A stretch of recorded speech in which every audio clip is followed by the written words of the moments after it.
اللهم إني أسألك علما نافعا.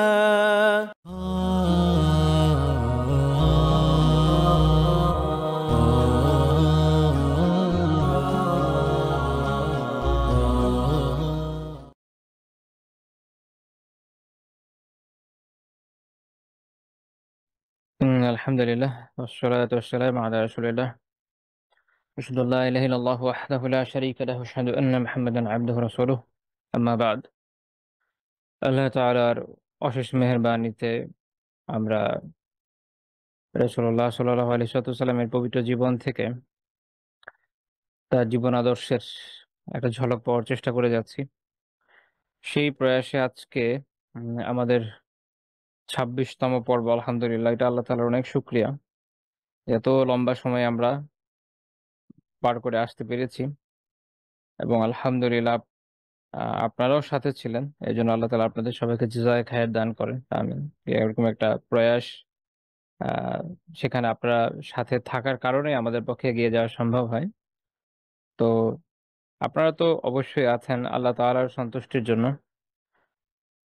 আমরাও চেষ্টা করছি আল্লাহ তাআলার সন্তোষ অর্জনের। সেটার জন্যই আমাদের এই প্রয়াস। তো আল্লাহর কাছে দোয়া করি যেন আল্লাহ তাআলা আমাদের আমলগুলোকে কবুল করে নেন এবং আমাদের এই প্রয়াসকে বরকতপূর্ণ করে দেন। আমিন। তো আমি এর আগে যে পর্যন্ত আলোচনা করেছি আপনাদের খেয়াল আছে হয়তো যে রাসূলুল্লাহ সাল্লাল্লাহু আলাইহি ওয়াসাল্লাম তার নাতি-নাতনিদের সাথে কিভাবে ব্যবহার করতেন বা তাদের সাথে তার আচরণ কেমন ছিল এটা নিয়ে আমরা আলোচনা করছিলাম। তো সেই আ ধারাবাহিকতায় আজকে হচ্ছে এর পরবর্তী পয়েন্ট। আজকে ১ম পয়েন্ট যেটা ১০ নম্বর পয়েন্ট আমাদের। এটা আমরা দেখব যে রাসূলুল্লাহ সাল্লাল্লাহু আলাইহি ওয়াসাল্লাম কিছু মাসলাহাতের জন্য, কিছু খায়রের জন্য, কিছু কল্যাণের জন্য আ তার নাতিদেরকে মসজিদে আনতেন। এটা কিছুক্ষণ পরে ইনশাআল্লাহ তাআলা আলোচনা করব যে আ শিশুদেরকে মসজিদে আনার বিষয়ে যে আলোচনা, সেটাও একটু জানা দরকার। সেটার বিষয়টা আমাদের পরিষ্কার থাকা দরকার।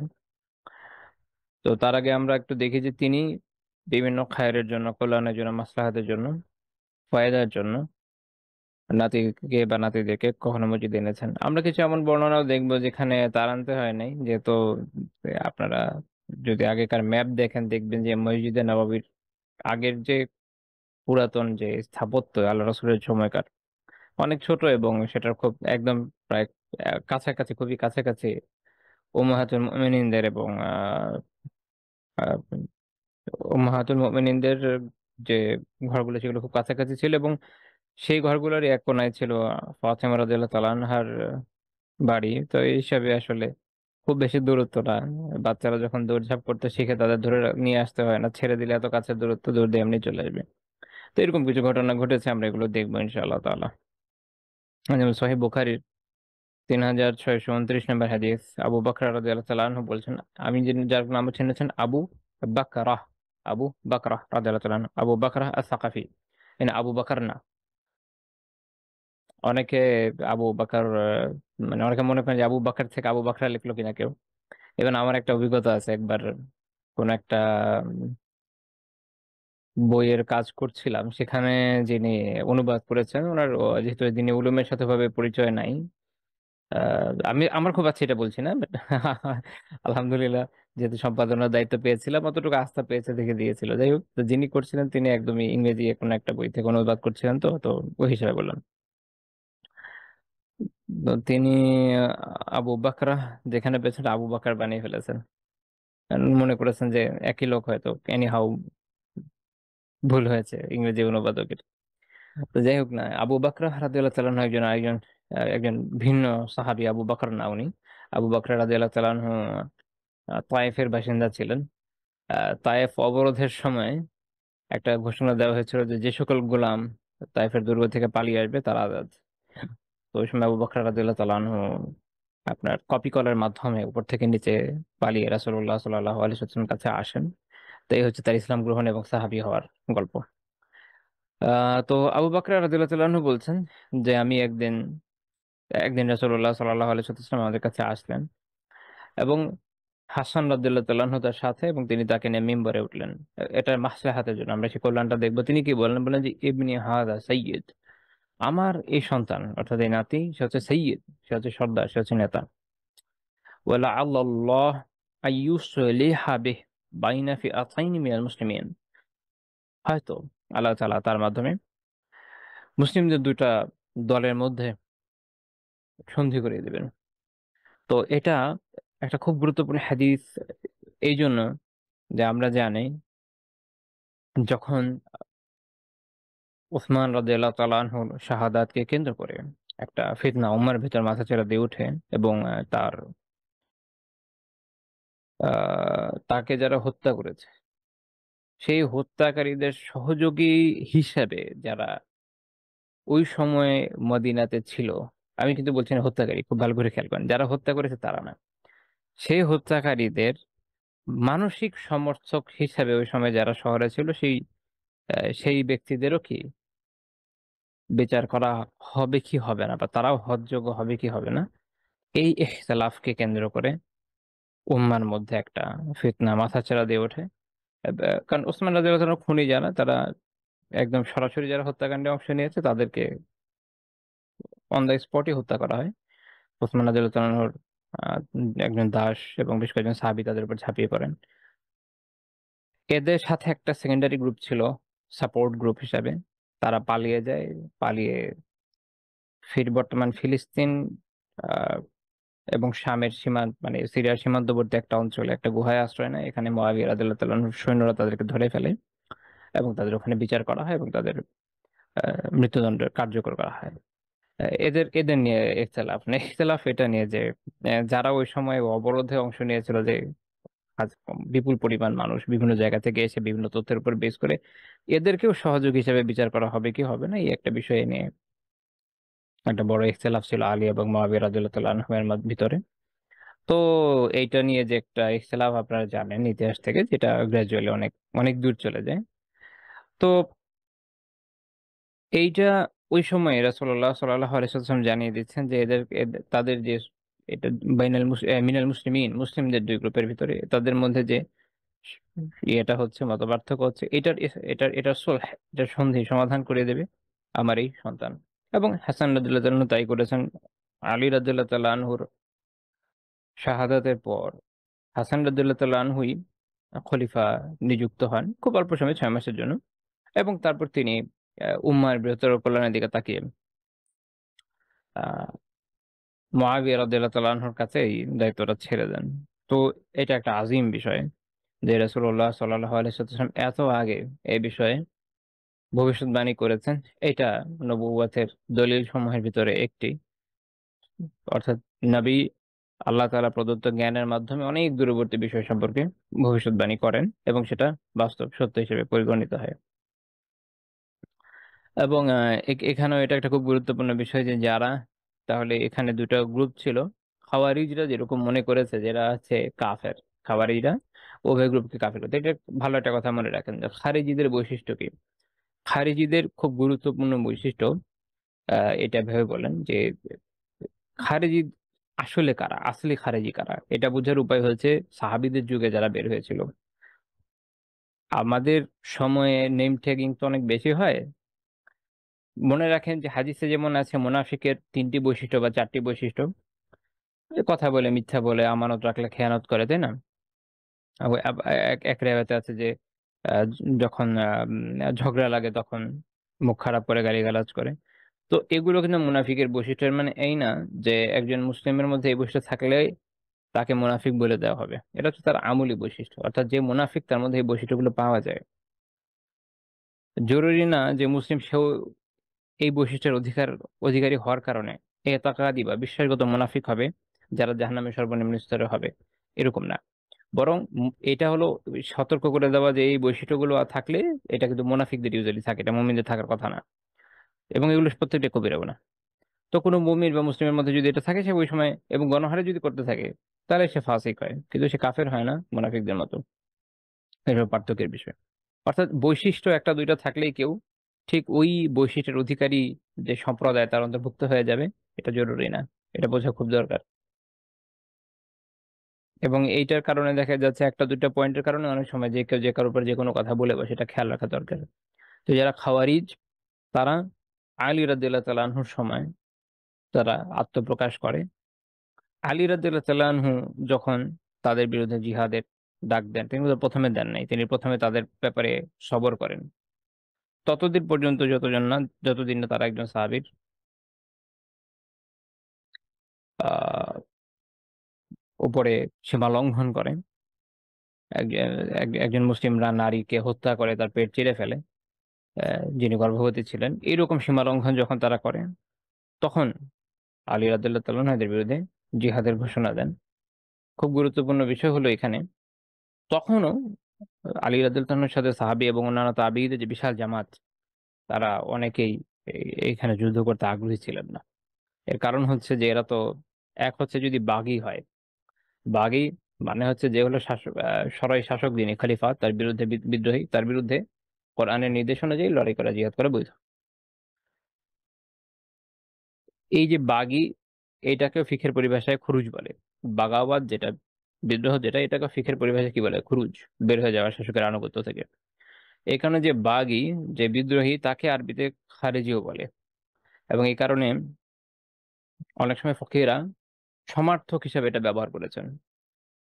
দুর্ভাগ্যের বিষয় হচ্ছে যে অনেকে শাসকের বিরুদ্ধে বিদ্রোহের খাওয়ার যে খুরুজ, সেইটাকে এতাকাদি খুরুজের দিকে নিয়ে এসেছেন, অর্থাৎ আকীদাগত খুরুজের জায়গায় নিয়ে এসেছেন এবং তালগোল পাকিয়ে ফেলেছেন। ফিকহ এবং আকীদার ভিতরে এখানে খেয়াল রাখা জরুরি যে দুইটা আলাদা জায়গা, আলাদা প্রয়োগ ক্ষেত্র।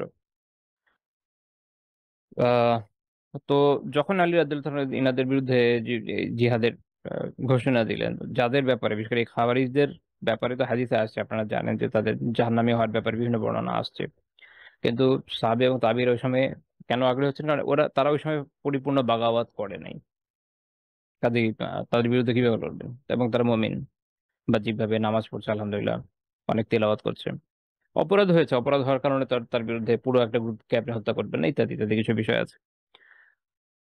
তো যেসব হাদিসে খাওয়ারিজের বৈশিষ্ট্য আছে, এগুলোকে যখন উল্লেখ করা হলো, আলী রাদিয়াল্লাহু আনহু এবং ইবনে আব্বাস রাদিয়াল্লাহু আনহু এগুলো কোট করলেন, তারপরও একটা বোঝাপড়ার বিষয় ছিল। তো একজন, আমার এক্সাক্ট তার নামটা খেয়াল নাই, খাওয়ারিজের একজন নেতা, যার হাতের মধ্যে একটা উঁচু অংশ ছিল, তার ব্যাপারে একটা স্পেসিফিক হাদিস আছে সহিহ। তো যখন এই জিহাদ শেষ হয় এবং তাকে খুঁজে পাওয়া যায়, তার লাশ ওই জায়গায় পাওয়া যায়, তখন সবাই মুতমাইন হন, প্রশান্ত হন যে হ্যাঁ, আমরা তাহলে আসলেই একটা হালাল কাজ করেছি, হারাম করে ফেলি নাই। এখানে আপনি সাহাবী এবং তাবেঈদের তাকওয়া দেখেন। মানে কেউ বিদ্রোহ করেছে আর ইনস্ট্যান্ট গিয়ে মেরে ফেলবে, এরকম এরকম ভয়ানক কাজের মধ্যে তারা যায়নি। এমনকি যদি আসলেও কেউ সরাইভাবে বাগাওয়াত করে এই ইসলামী শাসকের বিরুদ্ধে, তখনও তার বিরুদ্ধে অস্ত্র ওঠানোর অনেক বাধা ধরা নিয়ম কারণ সরাই শাসকের উপর থাকে। শাসক চাইলেই তাকে হত্যা করতে পারে না, যদি সে আত্মসমর্পণ করে হত্যা করতে পারবে না। যদি সে ভোতা অস্ত্র নিয়ে দাঁড়ায়, তাহলে তার বিরুদ্ধে প্রাণঘাতী অস্ত্র ব্যবহার করা যাবে না। শুধুমাত্র সে যদি প্রাণঘাতী অস্ত্র নিয়ে যুদ্ধের ময়দানে দাঁড়ায়, তখন সেনাবাহিনী তার বিরুদ্ধে প্রাণঘাতী অস্ত্র ব্যবহার করতে পারবে, জায়েজ হবে। সে যদি অস্ত্র ফেলে দেয়, তখন তাকে হত্যা করা জায়েজ হবে না, তাকে গ্রেফতার করতে হবে। এরকম অনেক ক্রিটিক্যাল ক্রিটিক্যাল নিয়ম কানুন আছে ইসলামে। একজন মানুষের জানের গুরুত্ব অনেক বেশি। এগুলো মুড়িমুড়কির বিষয় না, যে যেভাবে মন চায় ওভাবে ব্যয় করবে। আর কিছু মানুষের সমস্যা হয়ে গেছে যে যে কোনো জায়গায় যে খাওয়ারিদের পেয়ে পড়েছে, কিছু বৈষ্ণব মনে করছে সবই খাওয়ারিজ, কেউ যদি বিদ্রোহ করে তাহলেও খাওয়ারিজ না। তাহলে বাগী বলে আলাদা কিছু সরাই পরিভাষা আসলো কেন? আসার কজ আছে। ইলমের বিষয়গুলো অনেক ইনডেপথ বিষয়, একটু সতর্কতার সাথে ডিল করা উচিত, বিশেষ করে যেসব জায়গায় মানুষের জানমালের বিষয় আছে। তো যারা খারিজি ওই সময় ছিল সাহাবীদের সময়, তো সাহাবীরা যাদেরকে পেয়েছে তারা হচ্ছে হাকিকি খারিজি, এরা আসলেই খারিজি, এদের কোনো কনফিউশন নাই যেটা খারিজি, এটা নিয়ে কোনো কনফিউশন নাই। তো সেই খাওয়ারিজারা, তাদের যে বৈশিষ্ট্যগুলো, এগুলোকে আলিমরা বিভিন্ন কিতাবে আলাদা করেছেন, যে এদের বৈশিষ্ট্যগুলো কি ছিল, যেটার কারণে বোঝা গেছে যারা খারিজি। শাসকের সাথে বিদ্রোহ করা বা খুরুজ যেটা, এইটা আসলে ওই এতাকাদি খাওয়ারিজ বোঝাটা ত্রুটিপূর্ণ বিষয়। আলিমরা আকীদাগত যে খারিজি, এদের বিষয়গুলোকে আলাদা করেছেন, যারা ইসলাম থেকে খুরুজের দিকে চলে গেছে। তো এদের বিলিভ গুলো কি ছিল? তো এদের বিলিভের মধ্যে খেয়াল করেন, একটা হচ্ছে যে এরা বেসিক্যালি ছিল আপনার কোরআনিস্ট, হাদিস মানতো না, হাদিসের হুজ্জাতকে মানতো না। কারণ কেন মানতো না? কারণ সাহাবীদের দুই গ্রুপকে তারা তাকফির করেছে। সাহাবীদের দুই গ্রুপে তারা কাফের মনে করেছে, তাদের কথা হচ্ছে এরা কোরআন মানে না, কাজে এদের বর্ণনা করা হাদিস নেওয়া যাবে না। এজন্য তারা হাদিস বলতে গেলে মানতই না, এরা বেসিক্যালি শুধু কোরআনের উপর বেস করে থাকে। তো এটা একটা জটিল বিষয়। এছাড়া আকিদাগত আরো অনেক বিষয়, তাকদীরের মাসালা, অনেক অনেক অনেক অনেক মাসালা তাদের আলাদা আলাদা অবস্থা আছে। এই একটা আলাদা জগৎ। ওগুলো যখন আপনি কার ভিতর ফুললি পেয়ে যাচ্ছে বা একটা ম্যাক্সিমাম অ্যামাউন্টটা পাচ্ছে, তখন তাকে এদাগাদি খুরুজের কথা বলা যায়। শুধু কারোর মধ্যে কোনো কিছুতে বাড়াবাড়ি আছে বা শাসকের বিরুদ্ধে বিদ্রোহ করেছে, ওইটা বলতে হবে যে সে হচ্ছে বাগী, সে বিদ্রোহী। এটা বলার সুযোগ নেই যে খাওয়ারিজ বা খারিজ। যাই হোক, তো পয়েন্টে আসি। এখন আমি এত বড় গল্প শোনালাম, আলহামদুলিল্লাহ আল্লাহর রহমতে ওখানেও কিছু ফায়দা আছে। এটা বেসিক কজ হচ্ছে এটা যে খারিজিরা সাহাবীদেরকে কি করতেন বললাম যে তাকফির করতো, দুই দলকে তারা কাফের মনে করতো, সেটা আলী রাদিয়াল্লাহু দলকেও, মুআবিয়া রাদিয়াল্লাহু দলকেও। এই কারণে তাদের রক্তকে তারা হালাল মনে করেছে এবং যেভাবে ইচ্ছা সেভাবে ব্যয় করেছে, চেষ্টা করেছে হত্যা করতে। আপনারা জানেন যে আলী রাদিয়াল্লাহুকে তো তারাই শহীদ করে দেয় এবং অন্যান্য সাহাবীদের উপর হামলা করেছে, সফল হয় নাই। এই হাদিস এই বিষয়ে একটা গুরুত্বপূর্ণ দালিল যে এই দুই দল আসলে কি মুসলিম।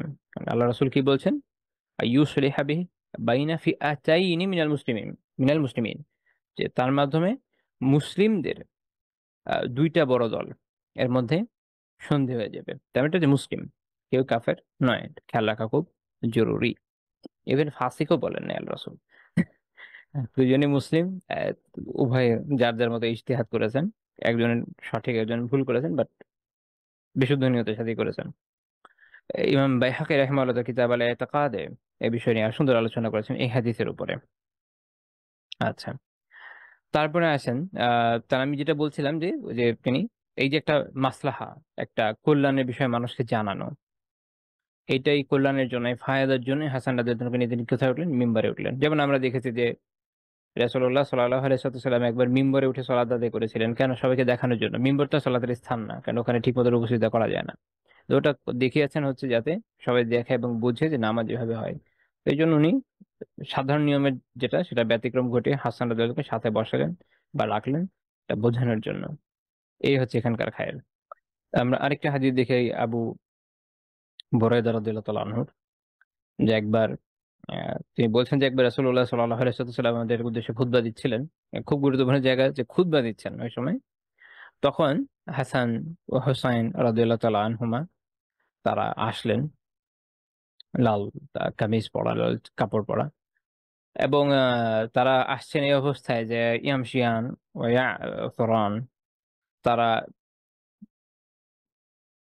আসছেন এভাবে যে হাঁটছেন, এবং ছোট বাচ্চারা হয় কি দেখবেন যে হাঁটা শিখেছে, তো খুব ভালো মতো এখনো শিখে নেই, হাঁটছে পড়ে যাচ্ছে টলমল পায়ে, যে কোনো সময় টুক করে পড়ে যাবে। অনেক সুন্দর লাগে এটা দেখলে আসলে। তো ওনারা দুইজনই ঠিক এইভাবে আসতেছে, কারণ আপনাদের খেয়াল আছে আমরা আগে আলোচনা করেছি যে বয়সের পার্থক্য ওনাদের 1 বছরের ছিল, তো কেউই কারো থেকে অনেক বড় নন। তো তখন আবু বুরায়দা রাদিয়াল্লাহু তাআলা আনহু বলছেন যে ফানাজালা রাসূলুল্লাহ সাল্লাল্লাহু আলাইহি ওয়াসাল্লাম মিনাল মিম্বার, আল্লাহ রাসূল তখন মিম্বার থেকে নেমে গেলেন। ফাহামারাহুমা ওয়া ওয়াদাআহুমা বাইনা ইয়াদাইহি, তারপর তাদেরকে নিয়ে সামনে সামনে রাখলেন। বলে আল্লাহ রাসূল তখন বললেন কি, সাদাকাল্লাহ, আল্লাহ তাআলা সত্য বলেছেন। কি বলেছেন আল্লাহ তাআলা? ইন্নামা আমওয়ালুকুম ওয়া আওলাদুকুম ফিতনাহ। সূরা তাগাবুনের 15 আয়াত আল্লাহ তাআলা বলেছেন যে নিশ্চয়ই তোমাদের সম্পদ এবং তোমাদের সন্তান হচ্ছে ফিতনাহ, পরীক্ষা।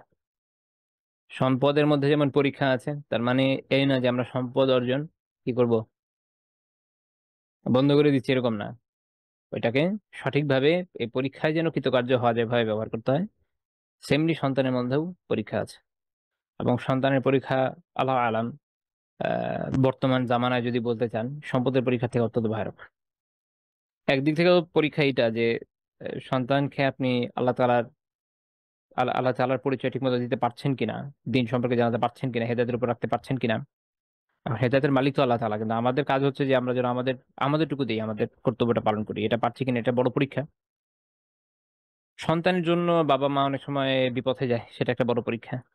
এমনকি বর্তমান সময়ে সম্পদের পরীক্ষার সাথে সন্তানের পরীক্ষা ওতপ্রোতভাবে জড়িত হয়ে আছে। সন্তানের জন্য অনেক সম্পদ করতে গিয়ে মানুষ বিভিন্ন হারামের মধ্যে লিপ্ত হয়ে যায়। তো এই কারণে দেখা যাচ্ছে যে সন্তান একটা বড় পরীক্ষা, সম্পদ একটা বড় পরীক্ষা। উভয়টাই মানুষের জীবনের জন্য দরকার, বিশেষ করে সম্পদ অত্যন্ত দরকার। এটা তো অসম্ভব যে কেবল আমার সম্পদ একদমই দরকার নেই, এটা পসিবল না। আপনার কাপড় পরতে হলেও তো এটা একটা সম্পদ। 500 টাকা হলেও তো ব্যয় করতে হচ্ছে, বা 100 টাকা হলেও তো ব্যয় করতে হচ্ছে একটা, যেটি কিনেন, কথার কথা আমি বললাম, জাস্ট এক্সাক্ট দাম হওয়া জরুরি না। তো এটা একটা সম্পদ, আপনি এটা ব্যয় করেন, একদম জিরোতে তো থাকতে পারবেন না, একটা অ্যামাউন্ট লাগেই। তো সম্পদ এটা অর্জন জরুরি। একই রকম ভাবে সন্তান পরকালের পাথেয় হিসাবে অর্জন করা দরকার, যেন পরকালে যাওয়ার পথে আমরা তাদের কাছে এমন কিছু আমাদের আমল রয়ে যাক যেন তাদের মাধ্যমে আমাদের সওয়াবটা আসতে থাকে। কিন্তু উভয়টাই ফিতনা, উভয়টাই পরীক্ষা। ওইটা ওই সেভাবে প্রিপারেশন নিয়ে সেভাবেই আগাতে হবে যেন উভয়টাই সঠিকভাবে আমরা ব্যবহার করতে পারি। সঠিক সম্পদ যেমন সঠিক স্থান থেকে উপার্জন করতে হবে, সঠিক পদ্ধতিতে করতে হবে, সঠিক পদ্ধতিতে ব্যয় করতে হবে, যদি জমা করেন সেটাও সঠিক পদ্ধতিতে করতে হবে, অর্থাৎ হক সময় আদায় করে। সন্তানের বিষয়ে একই একই রকম, সঠিক পদ্ধতিতে আগাইতে হবে, অর্থাৎ হালাল সম্পর্ক করতে হবে, স্ত্রীর সাথে বিয়ে করতে হবে, তারপরে উত্তম সময়ে আহ শরিয়া নির্ধারিত পন্থায় স্ত্রীর সাথে শারীরিক সম্পর্ক করতে হবে। তারপরে সন্তান আসবে, তার তার সাস্টেইনের জন্য, তার সে যেন শিক্ষা সাস্টেইন করতে পারে, সেটার জন্য দিন এবং দুনিয়া উভয়ের একটা কল্যাণের ব্যবস্থা তার জন্য করে আপনাকে যেতে হবে। এইভাবে উভয়টাই ফিতনা, এবং উভয়টাই সঠিকভাবে যদি ম্যানেজ করা যায়, ওয়েল ম্যানেজমেন্ট যদি থাকে, ইনশাআল্লাহ তাআলা উভয়টার ক্ষেত্রে উতরিয়ে যাওয়া অসম্ভব কিছু না। তবে অবশ্যই তৌফিক দাতা আল্লাহ তাআলা। তো আল্লাহ রাসূল তারপর কি বললেন, বলেন যে সাদাকাল্লাহ, আল্লাহ তাআলা সত্য বলেছেন। তারপরে এই আয়াতটা বলেন, বলেন যে নাযারাতু ইলা হাযাইনি সাবিয়াইন, আমি এই দুই শিশুর দিকে দেখলাম, ইয়ামশিয়ান ওয়া ইয়াসরান, তারা এমন ভাবে হেঁটে আসছিল, এই টলটল পায়ে পড়ে যায় যে অবস্থান। ফালাম আসবির হাত্তা কাতাআতু হাদিসি ওয়া রাফা'তুহুমা, তো সে আমি এই জন্য আর সবর করতে পারিনি, আমার কথা বন্ধ করে তাদেরকে উঠিয়ে নিয়ে আসলাম। তো সুনান তিরমিজি 3774 নম্বর হাদিস, ইমাম তিরমিজি হাসান বলেছেন, হাসান গারিব। তো এখানে আমরা এই গুরুত্বপূর্ণ বিষয়টা দেখলাম যে যদি খতিবের কোনো, এই হাদিস থেকে যেটা শিক্ষা পাওয়া যাচ্ছে, খতিবের যদি জরুরি কোনো ইস্যু থাকে, যেটা খায়ের আছে, মাসলাহা আছে, ওরকম ক্ষেত্রে খুতবার মাঝখানে এরকম বিরতি দেওয়া বৈধ। আলহামদুলিল্লাহ। এখন কথা হচ্ছে শিশুদের মসজিদের আনা নিয়ে, কারণ আমরা এরকম এই হাদিস এবং বেশ কিছু হাদিস থেকে দেখি, এটা ঠিক আছে। একটা হচ্ছে যে কখনো কখনো কিছু ঘটনা ঘটে যায় বিভিন্ন ইস্যুতে, এখন সেটাকে আমভাবে ধরা হয় কিনা বা ওটার বিধানটা আসলে কি। প্রথমে আমরা ইমাম বহুতী রাহিমাহুল্লাহ একটা কথা বলি, উনি কাশফুল কানায় বলছেন যে ইউসান্নু আন ইউসাওয়ানা আল মসজিদ আন সগীরিন লা ইউ লা ইউমাইয়িজ লিগাইরি মাসলাহা ওয়ালা ফায়দা। এটা হলো সুন্নাহ যে মসজিদকে নিরাপদ রাখা হবে এমন ছোট থেকে, আন সগীরিন, এটা ইমাম হাজ্জাবির কল যে আন সগীরিন, এমন ছোট থেকে, কারণ এটা আসলে ইমাম হাজ্জাবি রাহিমাহুল্লাহ লেখার ব্যাখ্যা। তো যাই হোক, আন আন সগীরিন এমন ছোট থেকে, আহ, লা ইউমাইয়িজ, যে হচ্ছে ভালো মন্দের পার্থক্য করতে পারে না। ভালো মন্দের পার্থক্য করা বা এই যে বাঘ না বাঘের পার্থক্য করা, এটার জন্য যে পরিমাণ বয়স হওয়া লাগে, ওইটা যখন হয় তখন নিয়ে আসায় কোনো সমস্যা নেই। আচ্ছা, ওইটা কখন হয়? মুসনাদ আহমদের 6756 নম্বর হাদিস, আল্লাহ রাসূল কি বলেছেন যে মুরু আবনা আকুম বিসসালাতি লিসাবঈ সিনিন, যখন তোমাদের সন্তানরা 7 বছর বয়স হবে তখন তো তাদেরকে সলাতের আদেশ দাও। ওয়াদরিবুহুম আলাইহা বিআশরি সিনিন, যদি আদায় না করে তাহলে 10 বছর যখন বয়স হয়ে যাবে তখন যদি আদায় না করে যেন তাদেরকে মাইর দাও। ও ফারিকু বাইনাহুম ফিল মাদাজি, এবং তাদেরকে তাদের বিছানা পৃথক করে দাও। খুবই গুরুত্বপূর্ণ একটা হাদিস, অত্যন্ত গুরুত্বপূর্ণ হাদিস।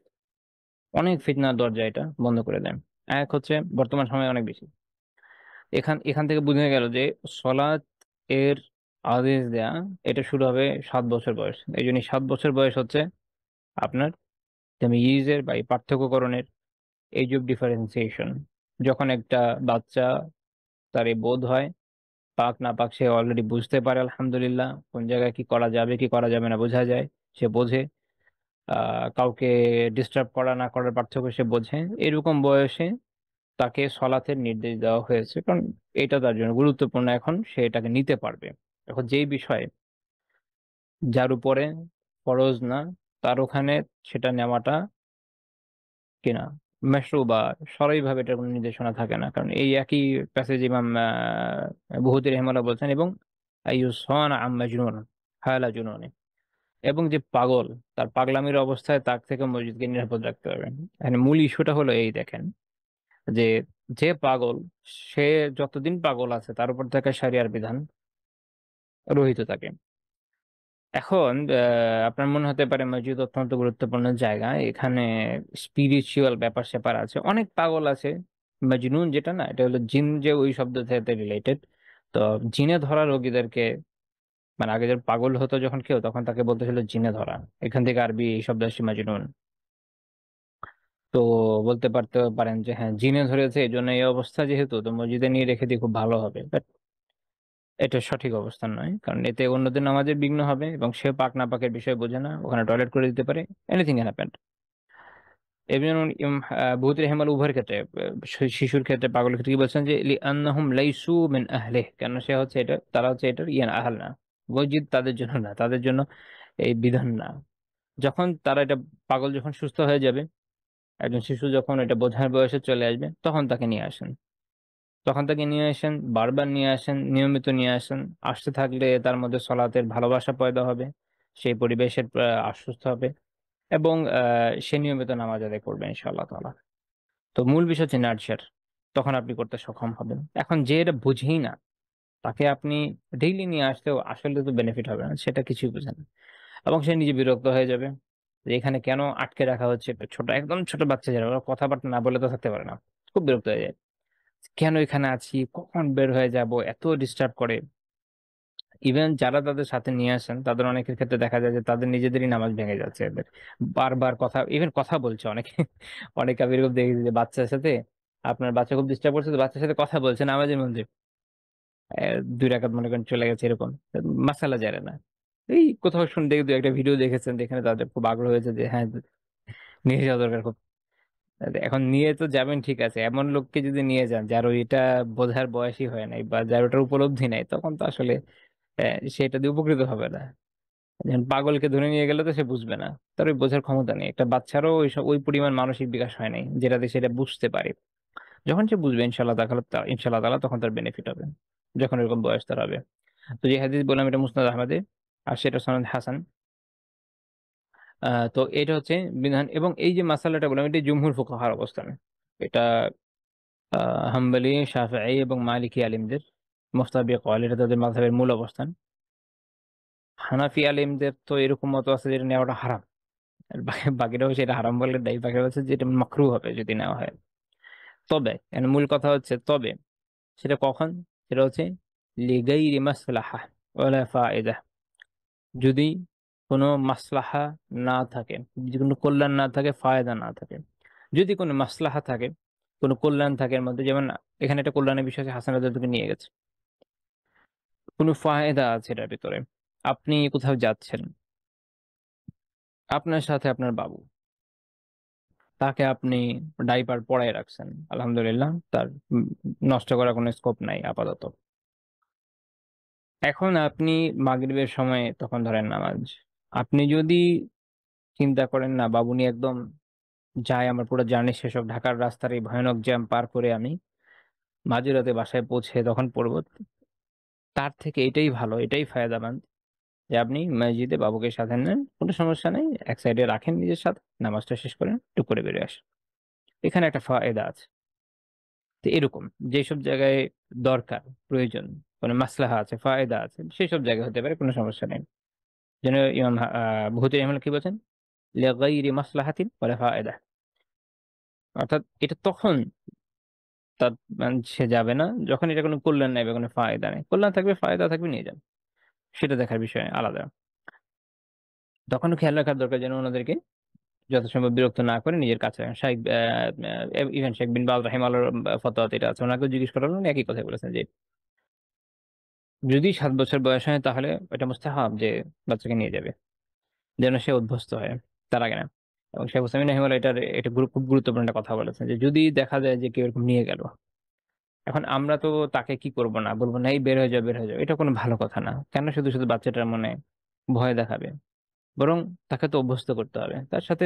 যখন যদি চলে আসে তখন তার সাথে উত্তম ব্যবহার করেন, যেভাবে আল্লাহ রসুল করেছেন সাল্লাল্লাহু আলাইহি ওয়াসাল্লাম তার নাতিদের সাথে যারা টুকটুক করে চলে গেছে।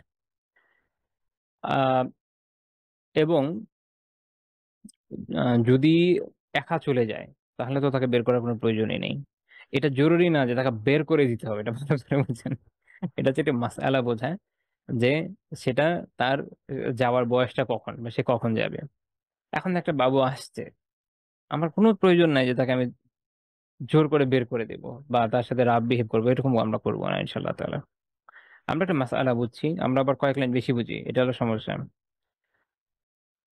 তো শেখ হুসাইন রহমানুল্লাহ তাআলা একটা প্রশ্নের জবাব এরকম বলছিলেন যে যদি এমন হয় যে দেখা গেল যে একটা বাচ্চা আসছে সে এরকম বিরক্ত করছে, তখন উনি বলছেন যে বাবাকে এটা বলতে হবে যে তিনি যেন বিষয়টা ব্যবস্থা নেন, যেন ওনাদের সালাত নষ্ট না হয়।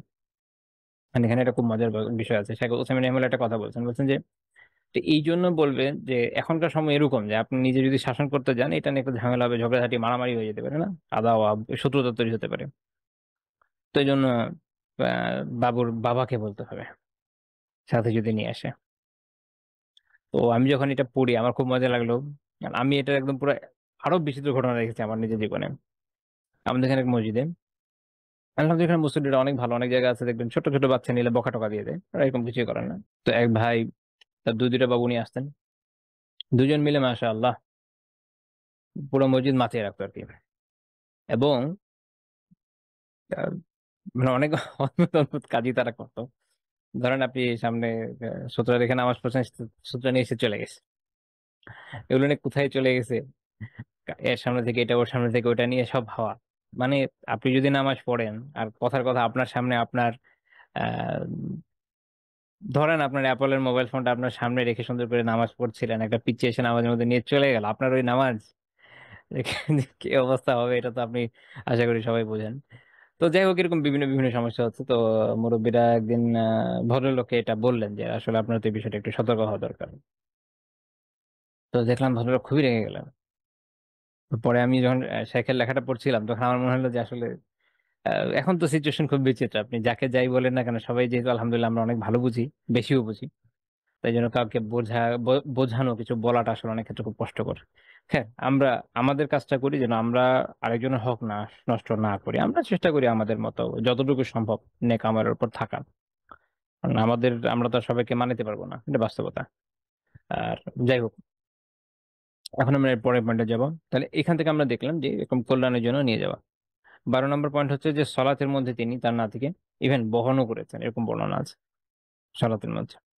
সহিহ বুখারীর 516 নম্বর হাদিস, আবু কাতাদা আল আনসারী রাদিয়াল্লাহু তাআলা আনহু বলছেন যে আন্না রাসূলুল্লাহ সাল্লাল্লাহু আলাইহি ওয়াসাল্লাম কানা ইউসাল্লি ওয়া হুয়া হামিলুন উমামাতা বিনত যায়নাব। রাসূলুল্লাহ সাল্লাল্লাহু আলাইহি ওয়াসাল্লাম সালাত আদায় করছেন এবং তিনি তখন উমামা বিনত যায়নাব রাদিয়াল্লাহু তাআলা যিনি যায়নাব রাদিয়াল্লাহু তাআলা এর মেয়ে ছিলেন, আল্লাহ রাসূলের মেয়ে যায়নাব, তার মেয়ে হচ্ছে উমামা, যে তার ব্যাপারে আমরা এর আগে আলোচনা করছি, তাকে তিনি কি করছেন, বহন করছেন। فإذا سجد وضعها وإذا قام حملها, যখন সাজদা করতে যাচ্ছেন তখন তো রাখা সম্ভব না, পাশে রেখে দিয়ে নামাজ সাজদা করছেন, সাজদা শেষ করে যখন উঠে যাচ্ছেন আবার সাথে করে নিয়ে উঠছেন। তো এটা একটা খুব চমৎকার হাদিস, উম্মার জন্য অনেক অনেক আহ সহজতা এই হাদিস থেকে আমরা পাই। প্রথমে তো আমরা এটা বুঝি, আপনি রাসূলুল্লাহ সাল্লাল্লাহু আলাইহি সাল্লামের যে রাহমা সেটা দেখেন, যে একটা ছোট বাচ্চা যিনি তার সাথে থাকতে চান বা ওই সময় বিভিন্ন কারণে হয়তো সাথে ছিলেন, তো তাকে এখন আপনি কি করবেন, ওই ঝামেলায় উনি জানেন। যেহেতু তিনি পবিত্র ছিলেন আলহামদুলিল্লাহ, উমামা রাদিয়াল্লাহু তাআলা আনহা যেহেতু ওই সময় প্রস্রাব করা বা এরকম কোনো সমস্যা উনি, ওই ছোট বাচ্চা যেহেতু এরকম কিছু ঘটে নাই ওনার সাথে, তো তখন রাসূলুল্লাহ সাল্লাল্লাহু আলাইহি ওয়াসাল্লাম কিন্তু তাকে আর কারো হাওয়ালা না করে, যেহেতু তারই নাতি, কাছেই রাখলেন, সাথে রাখলেন, সাথে রেখে সালাত আদায় করলেন। খুব স্বাভাবিক, অনেক ছোট, তাকে এদিক ওদিক রাখলে কই চলে যাবে, বেটা সাথে রাখেন। এখান থেকে একটা কথা মনে পড়ে, অনেক ছোট বাচ্চা মসজিদে নিয়ে গিয়ে হারিয়ে যাওয়ার ঘটনা বাংলাদেশে অনেক, আই হোপ আপনারা জানেন। একজন ছোট বাবু তো দূর দিয়ে চলে যাচ্ছে, সে তো আর ভালো মন্দ বোঝে না, বাইরে থেকে ছেড়ে ধরা থাকে, ভিক্ষুকরা থাকে অনেক সময়, যদি দেখে উঠে নিয়ে চলে যায়, এরকম ঘটনা অনেকগুলো ঘটেছে এই দেশে। এটা তো খুবই ভয়ানক একটা বিষয়, খেয়াল রাখা উচিত। মানে বাচ্চারা খুবই খুবই খুবই এগুলো যেহেতু সে বুঝে না, তো সে যে কোনো কাজ ঘটে ফেলে। ইভেন আমি এরকম একটা মশলা পড়েছিলাম যে একজন এরকম সে নিজের গাড়ি নিয়ে ঢুকছে, তো বাচ্চা এমন দৌড় দিয়েছে, মানে বাবার গাড়ির নিচে চলে গেছে, একদম পুরো ক্র্যাশড। আহ আল ফাতোয়া আল ইসলামিয়া আছে, এটা নিয়ে মশলাটা আছে। তো যাই হোক, তো এরকম তো ঘটে, যেন বাচ্চাদের ব্যাপারে খুব সতর্ক থাকা দরকার। বিশেষ করে এমন জায়গায় আপনি নিলেন, আপনি সলাতের মধ্যে তো আর তার পিছু দৌড়াতে পারবেন না, তো এরকম অনেক কিছু হয়ে যায়। তো আল্লাহ রাসূল তো কি করলেন, তো এই জন্য তাকে সাথে রাখলেন। সাথে রাখলেন সলাতের সময়, সাথে নিয়ে সলাত আদায় করছেন এবং বহন করছেন, সলাত আদায় করছেন, সলাৎ সময় রেখে দিচ্ছেন। তো এখান থেকে বেশ কিছু মাসালা বের হয়। এক হচ্ছে এই যে আপনারা জানেন যে সলাৎ আদায়কালে যদি কেউ আমলে কাসীর করে, অনেক নাড়াচাড়া করে, তাহলে সেটা সলাৎকে নষ্ট করে দেয়। আর যদি আমলে কালিল করে, অল্প নড়াচড়া করে, সামান্য বিভিন্ন কারণে আপনি বললেন, এখন কেউ নামাজ পড়তে পড়তে এরকম করলো, যদিও এটার মধ্যে কারাহাত আছে, এটা তার কারোর কাজ না, এখন সলাতে আছে, কিন্তু এটাতে সলাৎ বাতিল হয় না। তো এখান থেকে একটা বিষয় বের হয়েছে যে যদি কেউ আমি এটা এইভাবে বলি, আর রাউদুল মুরবি থেকে বহুদ রহমাল্লাহ বলছেন যে ফাইন আতওয়াল আই কাসারা আল মুসাল্লি, যদি মুসল্লি অনেক বেশি নাড়াচাড়া করে, আর ফেলা উরফান মিন গায়রি যারুরা, সে এই নাড়াচাড়াটা করবে হচ্ছে, এটা অনেক হয়েছে, এটা বুঝার উপায় হচ্ছে অর্ফ প্রথা, এটা দেখে বোঝা যায় যে হ্যাঁ সে আসলে অনেক নড়ছে, মনে হচ্ছে না যে সে নামাজে আছে। মিন গায়রি যারুরা, কোনো জরুরত ছাড়া, কোনো জরুরত নাই। ওয়া কানা মুতাওয়ালিয়া লা তাফরিক, অথবা সে নিরবিচ্ছিন্ন ভাবে নড়ছে, একবার এটা করছে, একবার এটা করছে, একবার এটা করছে, নিরবিচ্ছিন্ন ভাবে নড়েই যাচ্ছে, এর মধ্যে কোনো ফারাক নাই, দুইটা কাজের মধ্যে কোনো ফারাক নাই, পার্থক্য নাই, একই সাথে করে যাচ্ছে একের পর এক, বাতালাত as-সালাহ, তখন তার সালাত বাতিল হয়ে যায়। তো এইখান থেকেই দাঁড়িয়ে দেখেন যে উমামা রাদিয়াল্লাহু তাআলা তিনি আল্লাহ রাসূলের কোলে, আল্লাহ রাসূল যখন সিজদায় যাচ্ছেন নামিয়ে রাখছে, একটা আমল, সিজদা শেষ, উঠিয়ে নিয়ে যাচ্ছেন, তাফরিক হয়ে গেছে, কি হয়েছে, তাফরিক হয়েছে, পার্থক্য হয়ে গেছে, দুইটা আমল আলাদা, মোতাওয়াল না, একত্রে হয়ে যাচ্ছে না, নিরবিচ্ছিন্ন কাজ না। তাহলে এতে বোঝা গেল যে নিরবিচ্ছিন্ন ভাবে যদি না করা হয়, তাহলে এই নড়াচড়ার কারণে কি হবে না, বেশি নড়াচড়া এরকম এটা দেখলে একটু বেশি মনে হয়, কিন্তু নিরবিচ্ছিন্ন না হওয়ার কারণে, তাফরিক থাকে, পার্থক্য থাকে, নামাজ বাতিল হয় না।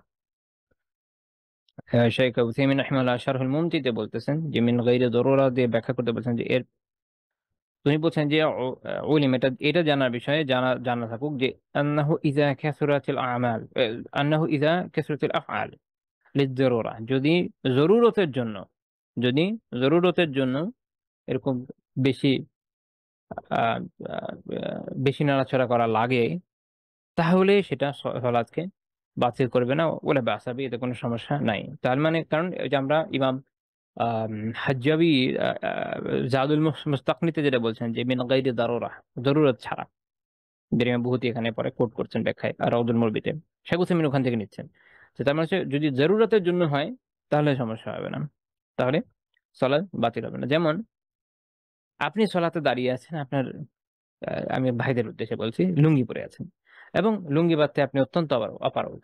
আচ্ছা, অনেক অনেক আছেন লুঙ্গি সামলাতে পারেন না, এখন নট খুলে গেছে, আপনি এক হাত দিয়ে ধরে আছেন, আপনি বলতে গেলে ধরে আছেন, এবং এটা মুতাওয়াল, এটা আপনি নিরবিচ্ছিন্ন ভাবে ধরে আছেন, আপনি হয়তো এটা সামনে যাচ্ছেন, রুকুতে আছেন, সামনে সিধে যাচ্ছেন, আপনি এনি হাও আপনি এটা হয়তো আবার যে খুলবেন লাগাবেন এটা পসিবল না, বিকজ আপনি হয়তো জুব্বার ভিতরে পড়েছেন। তো এটা একটা সিনারিও, যদিও আপনি এটা অনেকক্ষণ ধরে কাজ করছেন, যদিও এটা নিরবচ্ছিন্ন করছেন, কিন্তু এটা আপনার জন্য করছেন জরুরতের জন্য, না তো আপনার সতন মুক্ত হয়ে যাবে, ইনশাল্লাহ সালাত ভাঙবে না, এবং এতে কোনো সমস্যাই নেই। বুঝে গেছে? তো এই যেমন এখান থেকে এটা বোঝা গেল। আরেকটা খুব ইম্পর্টেন্ট বিষয় হচ্ছে এখান থেকে, সেটা হচ্ছে কারো কারো এরকম একটা মত আছে যে কেউ যদি তিন তিনবারের বেশি হারাকাত করে, তিনবারের বেশি নড়ায়, তাহলে সলাৎ কি হয়ে যাবে, ভেঙে যাবে, এরকম একটা মত আছে। তো এইটা, এই হাদিস হচ্ছে তার খেলাফে ব্যবহার করা হয় যে না, ভাঙবে না, কারণ রাসূলুল্লাহ সাল্লাল্লাহু আলাইহি ওয়াসাল্লাম যদি, এই হাদিসটা খেয়াল নাই আমার ঠিক, এটা সম্বন্ধে জোহর, না না এটা, হ্যাঁ জোহর বা আসরের সলাতের ইস্যু ছিল। তো আপনি যদি 4 রাকাতে 4বারও করেন, 4বার নামাচ্ছেন, 4বার উঠাচ্ছেন, 4 দুগুণে 8, তাহলে 3বার নড়ার, এটা তো সঠিক হতে পারে না। আচ্ছা, তো এখানে আমরা এই হাদিস থেকে খুব গুরুত্বপূর্ণ একটা ইলম এখানে আমরা পাই, আলহামদুলিল্লাহ। এরপরে আরেকটা বিষয় এখান থেকে এটাও জানার বিষয়, সেটা হচ্ছে যে এইখানে আহ যেভাবে তিনি উমামা রাদিয়াল্লাহু তাআলা আনকে উঠালেন নামালেন, এইটা ইটসেলফ আমলে কাসিরের মধ্যে পড়ে কিনা এটা নিয়েও কথা আছে। না আলিমরা অনেকে বলেছেন এটা আসলে আমলে কাসির না, ওয়ালাকিন এটা হচ্ছে ইয়াসির, অল্পর মধ্যে পড়বে। যেমন ইমাম সাফারিনি কাশফুল লিসামের মধ্যে বলছেন। তো এখানে আরেকটা মাসালা, সেটা হচ্ছে এই ইমাম সাফারিনি রাহিমাহুল্লাহ তাআলা উল্লেখ করেছেন যে এখান থেকে এটা দলিল আছে, সেটা হচ্ছে সলাতের মধ্যে কোন আদমি মানুষ অথবা হাইওয়ান প্রাণী এমন যেটা হচ্ছে তাহের পবিত্র প্রাণী, যেমন বিড়াল, কথার কথা বিড়াল একটা পবিত্র প্রাণী, এরকম পবিত্র কোনো প্রাণী বা কোনো মানুষ বা শিশু এটা সলাতের মধ্যে বহন করা এটা বৈধ, জায়েজ, এতে সলাৎ ক্ষতিগ্রস্ত হবে না।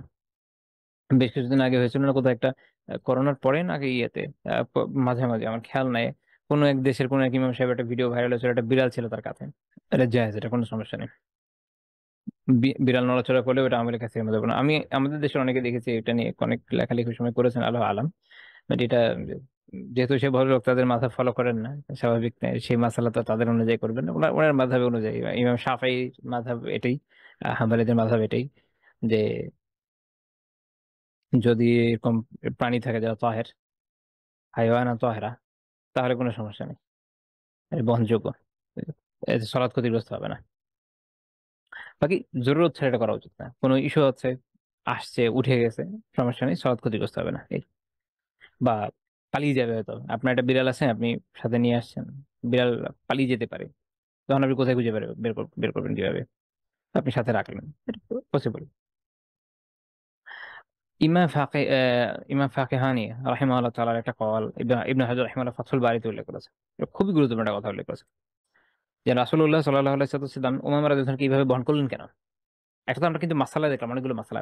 আচ্ছা, ভুলে যাবো, আরেকটা খুব ইন্টারেস্টিং মাসালা এটার মধ্যে আছে, সেটা হচ্ছে আপনারা জানেন যে এটা নিয়ে একটা ইখতিলাফ আছে অবশ্য হানাফি আলেমদের মতে, সলাতের মধ্যে দেখে দেখে কোরআন পড়লে সলাত ভেঙে যায়, বাট হানাবেল এবং শাফিঈদের মতে ভাঙে না। তো তখন একটা প্রশ্ন আছে যে মনে করেন আপনি কোরআন নিচ্ছেন, কোরআনের মুসাফ নিচ্ছেন, মুসাফ নিয়ে দেখছেন বা মোবাইল থেকে দেখছেন, আবার রুকুতে যাচ্ছেন, পকেটে রেখে চলে যাচ্ছেন, এটাকে আমলে কাসির হবে, সলাৎ ভাঙবে কিনা। তখন এই হাদিস দিয়ে দলিল দেওয়া হয় যে না, এটা ভাঙবে না, কারণ হচ্ছে এখানে আমলে এক তো হচ্ছে কাসির হয় নাই, এটা এক, দুই হচ্ছে এটার মধ্যে তাফরিকও আছে, আপনি দেখছেন, শেষ, বন্ধ করলেন, রেখে দেন, আবার রুকুতে গেলেন বা সিজদায় চলে গেলেন। তো এই জন্য এই ধরনের আমলগুলোকে তখন এই হাদিসের উপর বেস করে বলা হয় যে না, এটার জন্য কি হবে না, ভাঙবে না ইনশাআল্লাহ। তো যাই হোক, আমি আবার ইমাম ফাকিহানি রাহিমাহুল্লাহর কথা চলে আসি। তো উনি বলছেন যে এই যে উমামা রাদিয়াল্লাহু নেওয়া হলো, সলাতের মধ্যে নিয়ে তিনি এইভাবে আহ সলাতে সিজদায় গেলেন, এটা উনি করলেন এই জন্য যে আরবদের ভিতরে বানাত মেয়েদের জন্য একটা কারাহা, একটা অপছন্দনীয়তা আছে, বিশেষ মিন কারাহাতিল বানাতি হামলিহিন, আরবদের মধ্যে মেয়েদেরকে বহন করার উপরে ব্যাপারে একটা অপছন্দনীয়তা ছিল, মেয়েদের বহন করতে যেত না। তিনি বলছেন যে খালাফাহুম ফি যালিক, আল্লাহ রাসূল এটার বিরোধিতা করলেন, হাত্তা ফি সলাহ লিল মুবালাগাতি ফি রাদইহিম। তো এমনকি রাসূলুল্লাহ সাল্লাল্লাহু আলাইহি ওয়াসাল্লাম তাদের বিরোধিতা করে এটাকে এমনকি সালাত পর্যন্ত তাদের বিরোধিতা করলেন তাদেরকে ইয়ে করার জন্য, রাদা করার জন্য, তাদের নিবৃত্ত করার জন্য, প্রতিহত করার জন্য তাদের যে অবস্থান এটাকে। কেননা আল বায়ানু বিল ফাইলি ক্বাদ ইয়াকুনু আকওয়া মিনাল কাওল, কারণ অনেক সময় আমলের মাধ্যমে কোনো কিছু করা কথার চেয়ে অনেক বেশি শক্তিশালী হয়। যেমন ধরেন ওই যে জায়েদ রাদিয়াল্লাহু তাআলা আনহুর সাথে পোষ্যপুত্রের সম্পর্ক ছিন্ন হওয়ার পরে তার স্ত্রীর সাথে আল্লাহ রাসূলের যে বিয়ে হলো, এটা যদি শুধু কথায় বলে দিতেন তাহলে এটা ওইভাবে কেউ হয়তো আমলে আনতো না, কিন্তু যেহেতু অ্যাপ্লাই করে দেখানো হয়েছে, তাই এটার গুরুত্ব অনেক বেড়ে গেছে। ঠিক আছে, আচ্ছা, তো এখান থেকে আমরা এই বিষয়টা জানলাম। এরপর আসেন 12 নম্বর পয়েন্ট, যে তিনি সলাতের সময় তাদের যে আচরণ সহ্য করতেন। সলাতের সময় অনেক সময় হয় কি যে বাচ্চারা অনেক বিরক্ত করে, তাই না? আপনি সলাতে গেলেন, বাচ্চারা হয়তো আপনার সামনে দিয়ে চলে আসলো, আমাদের অনেকে তো আলহামদুলিল্লাহ আমরা অনেক বুজুর্গ মানুষ, সলাতের মধ্যে আমরা অনেক ধ্যানের মধ্যে থাকি, একদম সাত আসমান পর্যন্ত মানসিক ভাবে চলে যাই, এই জন্য আশেপাশের শব্দ তো আমাদের সহ্য হয় না। এটা হচ্ছে আমাদের অনেকের অবস্থা। তো তো এই জন্য অনেক সময় আমরা এই বাচ্চাদের এই দুষ্টামিগুলো নিতে পারি না। কিন্তু শরিয়া আমাদেরকে এখানে অনেক সহজতা দেখিয়েছে, এবং আমাদের এটা শিখিয়েছে যে আসলে মূল বিষয় তো আপনি আল্লাহ তাআলার ইবাদত করবেন, এবং আল্লাহ তাআলার ইবাদতের মধ্যে আল্লাহ বান্দাদের প্রতি রহমও পড়ে। সালাত আদায় করছেন, আপনার ছোট বাচ্চা, সে সামনে দিয়ে চলে আসতে পারে, বাচ্চাদের কাজে লাগবে, বগলে নিজে চলে যাবে, আপনি সিজদা দিবেন, তার আগে সে ওই জায়গায় গিয়ে সিজদা দিয়ে বসে আছে, ভেরি কমন। আলহামদুলিল্লাহ, আল্লাহ শুকরিয়া আদায় করেন। অনেক মানুষ কাঁদছে যে তাদের সন্তানকে তারা নামাজ পড়াতে পারছে না। আপনার সন্তান যদি আলহামদুলিল্লাহ ছোটবেলা থেকে আপনার সালাত দেখে দেখে দেখে দেখে শেখে, মানে ওই যে প্র্যাকটিক্যাল জিনিস শেখার আসলে গুরুত্ব অনেক বেশি, এবং দেখে দেখে আপনার সাথে সালাত আদায় করতে ভালোবাসে, কখনো দূরে ঠেলে দেন না, কাছে রাখেন, তাহলে বেনিফিট হচ্ছে এই যে ইনশাআল্লাহ তারা সালাতের সাথে তার একটা রিলেশন হয়ে যাবে। ছোট বয়সে, একদম ছোট বয়সে, তখন তার কাজ হলো মায়ের সাথে শেখা, সেটা ছেলে হোক আর মেয়ে, মায়ের সাথে সালাত আদায় করতে থাকবে, এবং এভাবে সে শিখবে সালাত কি, সালাতের গুরুত্ব কি। এক সময় যখন হবে সবাই একসাথে যাবে। আম, আমি এরকম দেখেছি আলহামদুলিল্লাহ, উত্তম তারবিয়াত সন্তানকে সালাতের জন্য যেভাবে উৎসাহিত করে, এটা আপনি অনেক কথা বলে আসলে শিখাতে পারবেন না। তো যখন এরকম আপনি সালাত আদায় করছেন, বাচ্চা এসে ডিস্টার্ব করছে, সহ্য করেন। আল্লাহ রাসূলের জীবনের শিক্ষা থেকে আমরা এটা পাই। আব্দুল্লাহ বিন শাদ্দাদ, তিনি তার পিতা শাদ্দাদ বিন হাদ রাদিয়াল্লাহু তাআলা থেকে বর্ণনা করছেন, কেন তিনি শাদ্দাদ বিন হাদ, মানে বর্ণনা হচ্ছে আন আব্দুল্লাহ বিন শাদ্দাদ আন আবি, তার বাবা হচ্ছে শাদ্দাদ বিন হাদ, শাদ্দাদ বিন আউস না, ওটা আরেকজন সাহাবী। তো শাদ্দাদ বিন হাদ রাদিয়াল্লাহু তাআলা তিনি বর্ণনা করছেন যে একদিন রাসূলুল্লাহ সাল্লাল্লাহু আলাইহি ওয়াসাল্লাম আমাদের কাছে আসলেন, ইহদা সালাতাইল আইশা, দুই ঈশা সালাতের একটার সময়, অর্থাৎ মাগরিব বা ঈশার কোন এক সময়। ওয়া হুয়া হামিলুন হাসানান ওয়া হুসাইনা, তো তিনি হাসান বা হোসেন কাউকে কোলে রেখেছেন ওই সময়। তো তাকে রেখে আল্লাহ রাসূল সালাতে গেলেন, সুম্মা কাব্বারা লিস-সালাহ ফাসাল্লা। তো তিনি তাকে রেখে সালাত আদায় করছেন, তিনি কিন্তু ইয়ে করছেন না, বহন করছেন না। তো তিনি যখন সালাতে যাচ্ছেন, আহ, এর মধ্যে হলো যেটা যে তিনি অনেক লম্বা সিজদা করলেন। তো শাহাদাত রাদিয়াল্লাহু তাআলা আনহু তিনি একটু সন্দেহ করলেন যে আল্লাহ রাসূল সিজদা করেই যাচ্ছেন, উঠছেন না। তো তিনি বললেন যে ফারাফা'তু রাসি, আমি একটু মাথা উঠালাম। তো তিনি বললেন যে ইযা সাবিয়্যু আলা যাহরি রাসূলিল্লাহি সাল্লাল্লাহু আলাইহি ওয়াসাল্লাম ওয়া হুয়া সাজিদ, তো যেই শিশুটা ছিল তার সাথে, তিনি আল্লাহ রাসূলের কাঁধের উপরে, পিঠের উপরে, এবং তিনি যখন সিজদায়, তো সিজদা আমরা যখন, হ্যাঁ, ঘোরা হয় অনেকে, বাচ্চারা পিঠে ওঠেন, তো এরকম। কিন্তু তিনি তখন সিজদায়, এবং যে হাসান বা হোসেন রাদিয়াল্লাহু তাআলা যিনি ছিলেন, তিনি আল্লাহ রাসূলের পিঠে। তিনি বলেন ফারাজাআতু ইলা সুজুদি, আমি আবার আমার সিজদায় ফেরত চলে গেলাম। ভাগ্য ভালো যে আলহামদুলিল্লাহ উঠে যান নাই, চলে গেছে। ফালাম্মা কাদা রাসূলুল্লাহ সাল্লাল্লাহু আলাইহি ওয়াসাল্লাম আস-সালাতা, আল্লাহ রাসূল যখন সালাত শেষ করেন, ক্বালা নাস, মানুষ বলল যে ইয়া রাসূলুল্লাহ, হে আল্লাহর রাসূল, ইন্নাকা সাজিদতা বাইনা যুহরানাই সালাতিকা সাজদাতান আতালতাহা হাত্তা যানান্না আন্নাহু কাদা হাদাসা আমরুন আও আন্নাহু ইউহা ইলাইক। যে আল্লাহর রাসূল, আপনি আজকে এত লম্বা সিজদা করেছেন, আমরা তো ভেবেছি যে কিছু একটা হয়েছে, অথবা আপনার উপরে ওহী নাজিল হচ্ছে। তো আল্লাহ রাসূল বলেন যে কুল্লু যালিকা লাম ইয়াকুন, এমন কোনো কিছু হয়নি। ওয়ালাকিন্না বনি ইরাতাহালানি, বরং আমার যে ছেলে, সে আমার পিঠে চড়ে বসছে। ফাকারহিতু আন উআজিলাহ, তা আমি তাকে তাড়াহুড়া দাঁড়া দিব এটা পছন্দ করিনি, থাকুক। হাত্তা ইয়াকদি হাজাতা, যতক্ষণ না সে তার প্রয়োজন পূরণ করে। অর্থাৎ ভাবেন যে একটা শিশু, সে কতক্ষণ একজনের পিঠে থাকতে পারে, তার প্রয়োজন, মানে কখন তার মনে হবে যে অনেকক্ষণ চড়ছে, আর দরকার নেই আমি। এইরকম লম্বা সময় আল্লাহ রাসূল সাল্লাল্লাহু আলাইহি ওয়াসাল্লাম সিজদায়, শুধু এই কারণে যেন তার কষ্ট না হয়। এক তো হচ্ছে এরকম মানুষ কই পান, যেন আমার খেয়াল আছে, আমাদের শিবলি নোমানী রাহমাতুল্লাহ তাআলা বলছিলেন যে ইসলামের সবচেয়ে বড় প্রমাণ আল্লাহ রাসূল সাল্লাল্লাহু আলাইহি ওয়াসাল্লাম, সবচেয়ে বড় প্রমাণ ওনার অস্তিত্ব, ওনার ব্যক্তিত্ব। কারণ উনি যে কিতাব নিয়ে আসেন, আপনি তো কিতাব মানবেন পরে, কে নিয়ে কে নিয়ে এসেছে তাকে আগে দেখবেন, তাই না? সে ব্যক্তিত্বকে তো আগে দেখবেন যে তিনি আসলে নির্ভরযোগ্য কিনা, ট্রাস্টওয়ার্দি কিনা। তারপর তার আনা পয়গাম আপনি দিবেন, আপনার কাছে একটা মেসেজ নিয়ে আসছে, মেসেজ আগে দেখবেন, ওই লোককে দেখবেন। ওই লোক যদি আপনার কাছে গ্রহণযোগ্য হয়, নির্ভরযোগ্য হয়, তার চারিত্রিক বৈশিষ্ট্য উত্তম হয়, তখন আপনার একটা আস্থা হবে, হ্যাঁ ঠিক আছে, তার মেসেজটা ভালো হবে, এটা দেখি বা এবার দেন মেসেজটা দেখি। তো রিসালাহ, মেসেজ, এটা যে আসতেছে, যিনি মেসেঞ্জার, তাকে এই জন্য আল্লাহ তাআলা এত উত্তম গুণাবলী দিয়ে সুসজ্জিত করেন যেন মানুষের আস্থা হয়। যেমন অনেকের বর্ণনা এরকম আছে যে যখন তারা আল্লাহ রাসূলকে দেখেছেন, তার প্রথম মনে হচ্ছে যে এইরকম লোক মিথ্যা বলতে পারে না, তার চেহারা দেখে এটা মনে হচ্ছে, সুবহানাল্লাহ। তো রাসূলুল্লাহ সাল্লাল্লাহু আলাইহি ওয়াসাল্লাম হচ্ছেন এরকম ব্যক্তিত্ব। তা আপনি যখন, আপনি তার চারিত্রিক সুষমা দেখেন, সুবহানাল্লাহ, মানে এইভাবে একটা বাচ্চার ভালো মন্দ দেখা, যা অসাধারণ, জাস্ট অসাধারণ। এবং আমি আমার আল্লাহ রবের আমার আল্লাহ তাআলা আমার রবের আমি শুকরিয়া আদায় করি আলহামদুলিল্লাহ যে আমি মানে আমারও আলহামদুলিল্লাহ আল্লাহ তাআলার মেহরবানি যে একটা বাবু হলো। আর ওই সময় আমি এই বিষয়গুলো নিয়ে আলোচনা করছি, এটা আমার জন্য একটা খুব আবেগের বিষয় আলহামদুলিল্লাহ। আমি আমার রাসূল থেকে শিখছি যে কিভাবে সন্তানের সাথে আসলে ডিল করা দরকার। একটা বাচ্চা আসলে একদম যে বলে না কাদা মাটির মতো, তাকে আপনি ঢেলে সাজাতে পারবেন যদি আপনি আপনার জীবন থেকে উত্তম চারিত্রিক নমুনা তাকে দেখাতে পারেন।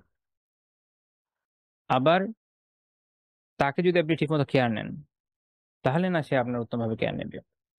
আপনি ছোটবেলায় যদি সন্তানকে কেয়ার নিতে গিয়ে বিরক্ত হন আর এসব ডায়লগ দেন যে মরে গেলেই পারিস, তুই মরিস না কেন, কেন যে তোরে হয়েলাম, এরকম বিভিন্ন ধরনের কথা বলেন, সেগুলো তো তার অবচেতন মনে ভিতরে যে রয়ে যায়।